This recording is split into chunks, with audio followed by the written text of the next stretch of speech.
আলাইকুম ওয়া রাহমাতুল্লাহি ওয়া বারাকাতুহু। প্রিয় দেশি ভাই বন্ধুরা, সবাই কেমন আছেন? আপনাদের উদ্দেশ্য আমার একটু কথা, যারা আপনার দেশ নিয়ে রাজনীতি করে তারা একটু ভাবছেন আপনি আমি কোন জায়গায় যাবো, ওই অন্ধকার কবরের মধ্যে যাইতে হবে। একটুবার চিন্তা করুন, ওই 4 দেয়ালের মাঝখানে আমার আপনার যাইতে হবে। আমি আপনি দেশ গ্রামে যে জনসভাটা করি,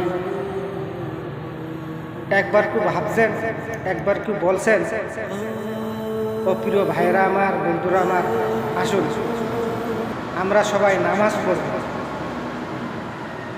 এবং আমাদের মা বাবাদের জন্য দোয়া করব।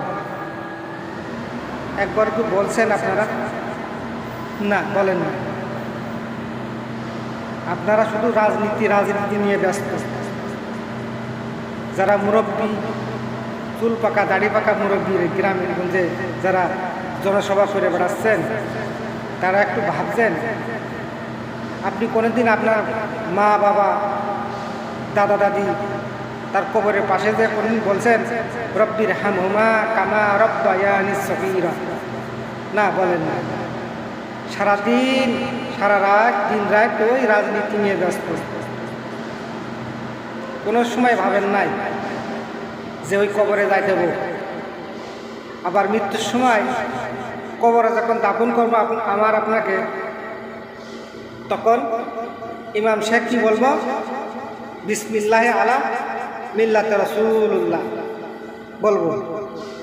আপনি সারা জীবন কি করছেন, কোন দলের সাথে চলাফেরা করছেন, সেটা কি একবার ভাবছেন? ভাবেন না। তাই শুনুন, আসুন আমরা ফিরে আসি ওই খারাপ কাজ থেকে। নামাজ পড়বো ইনশাল্লাহ সবাই। মা বাবা দাদা দাদি পূর্বপুরুষের জন্য, তাদের জন্য আমরা সবাই দোয়া করবো ইনশাল্লাহ।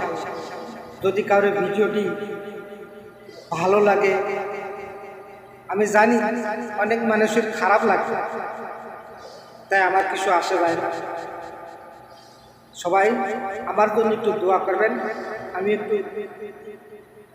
পৃথিবীর বুকে গুনাহগার বান্দা, সবার কাছে সালাম চাই। আসসালামু আলাইকুম ওয়া রাহমাতুল্লাহ।